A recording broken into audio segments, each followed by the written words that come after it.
এদিকে তীব্র গরম থেকে বাঁচতে অনেকেই ঝুঁকছেন এসি ও ফ্যানের দিকে। এতে করে অনেকেই ঝুঁকছেন রাজধানীর ইলেকট্রনিক মার্কেটে।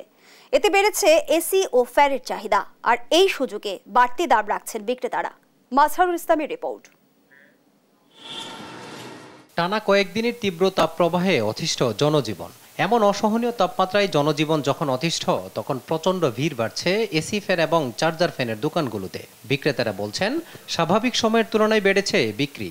বর্তমান সিচুয়েশনে 30 থেকে 40% শীতাতপ বাতাসের এসির চাহিদা আমাদের বেড়েছে আর কি। গরম বাড়ছে, এখন কোম্পানি রেট ওই রকম বাড়ায় দেয়, প্রত্যেক মাসে 2000-3000 টাকা করে বাড়ায় দেয়। চাহিদা তো প্রচুর বাড়ছে, চাহিদা অনুপাতে কাস্টমারদেরকে দিতে পারতেছি না, কোম্পানির কাছে প্রোডাক্ট নেই। প্রত্যেক প্রোডাক্টেরই আপনার 300-400 করে দাম বাড়ছে, বিশেষ করে চার্জার ফ্যান এগুলাতে। অভিযোগ আছে, চাহিদা বৃদ্ধির সাথে সাথে দাম বাড়িয়েছে কোম্পানিগুলো, যার ফলে বিপাকে পড়েছেন ক্রেতারা। মান বেঁধে চার্জার ফ্যানের দাম বেড়েছে 500 থেকে 2000 টাকা পর্যন্ত।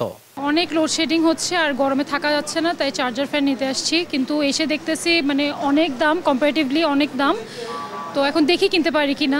এসি কিনতে আনছিলাম এবং দেখলাম যে দাম প্রাইসটা অনেক বেশি, যার জন্য এই মুহূর্তে নেওয়া সম্ভব না। অনেক দোকান ঘুরে দেখলাম, একটু তুলনামূলকভাবে বেশি মনে হচ্ছে আর কি।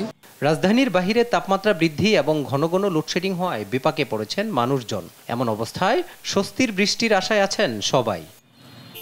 মাজহারুল ইসলাম, দেশ টিভি, ঢাকা।